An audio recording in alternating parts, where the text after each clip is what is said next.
If you listen carefully while standing amid the ruins of an Iron Age fort on the Aran Islands, or sitting in a traditional pub while a sean-nós singer keens an old lament, you may hear the whisper of a timeless voice telling a grand story, full of colour and tragedy.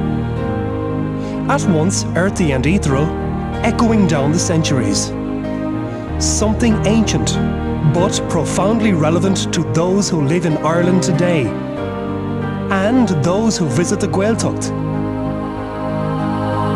The story of the Irish, and their love for their language.